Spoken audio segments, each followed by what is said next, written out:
Now let's move on to the grammar portion of this exercise, where the first exercise is filling the blanks. Filling the blanks by selecting a word given in the brackets. The first statement is, the slave had never been at sea.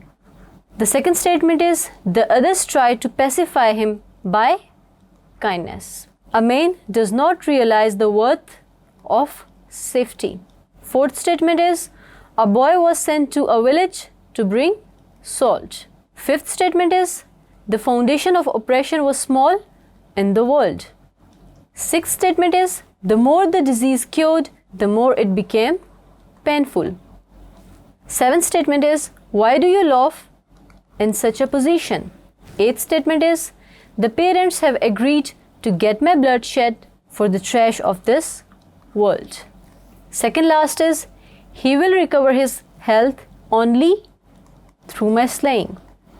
The last statement is, the king presented a lot of wealth. So we are done with the first exercise. Now let's move on to the next exercise, where we are going to use some words to make some sentences. Use the following words in your sentences. The first word is calamity, जिसका उर्दू में मतलब है आफत. So we can make a sentence by using this word in a way, the earthquake caused great calamity in 2006. The second word is inconvenience, जिसका उर्दू में मतलब है तकलीफ, और इसका सेंटेंस इस तरह से हो सकता है, he apologized for any inconvenience caused by the repairs. The third word is permission, जिसका उर्दू में मतलब है इजाज़त. She got permission to go abroad. The next word is drowned, जिसका उर्दू में मतलब है डूब गया. He drowned because he did not know swimming. The next word is enlarged, जिसका उर्दू में मतलब है बढ़ा दिया.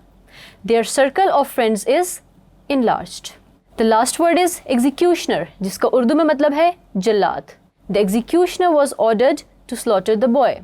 So let's move on to the next exercise, where we are going to use some phrasal verbs to make some sentences. The first word is hit by, जिसका मतलब है वार करना. The girl was nearly hit by a car while going back to home. The next phrasal verb is hit upon, जिसका मतलब है दरियाफ्त करना. They were about to say no, but then they hit upon a genius idea. The next phrasal verb is ask for, जिसका मतलब है गुजारिश करना. I finally dare to ask for the result. And the last phrasal verb is ask after, जिसका मतलब है किसी के बारे में पूछना.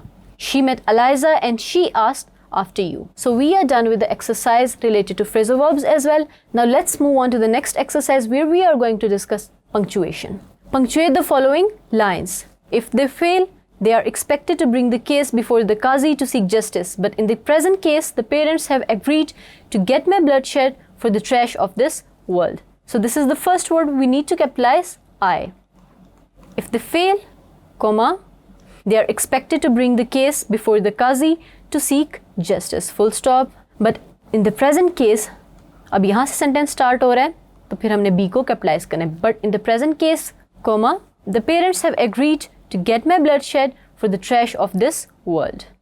अब ये सारी जो आप statements देख रहे हैं, ये किसी के exact words हैं.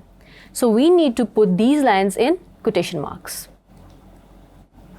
So dear students, we are done with the exercise of punctuation as well. I hope you have understood these examples and discussion very well. Thank you.